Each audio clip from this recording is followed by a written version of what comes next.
Hello तपाईहरु सबैजनालाई आज फेरि नयाँ भिडियो लिएर आएको छु।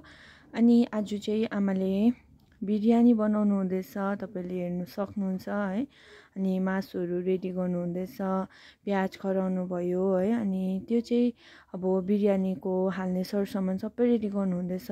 मासु चाहिँ आमाले अलग्गै पकाउनु भएको छ ताकि त्यो मासु चाहिँ बिरयानीमा हाल्दा चाहिँ फ्याटक्कै नहोस् भनेर है। अनि चामलहरु सबै उमाले रेडी गरेर चाहिँ आमाले चाहिँ अब बिरयानी बनाउनु थाल्नु भएको छ है।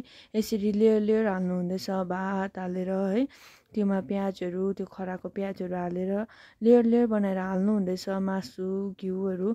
तपाईहरुले पनि यसरी गर्नु सक्नुहुन्छ है। यसरी चाहिँ एकदमै मिठो हुन्छ। अनि तपाईहरुले जसरी यसरी लेयर लेयर हाल्नुहुन्छ त्यति नै राम्रो हुन्छ है। सबै ठाउँमा पुग्छ अनि सबै जग्गा सबै त्यो भातले नै के गर्छ, त्यो मासुको ग्रेभीहरुले गर्दा मिठो हुन्छ है। अनि आमाले चाहिँ चलाएर चाहिँ अब यसलाई चाहिँ छोप्नु हुँदैछ है।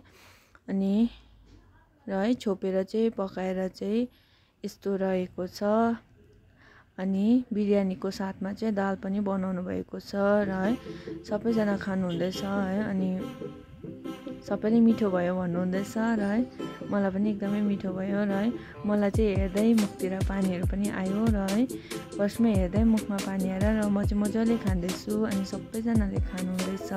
तपाईहरुले पनि आफ्नो घरमा यसरी बिरयानी बनाउन सक्नुहुन्छ है।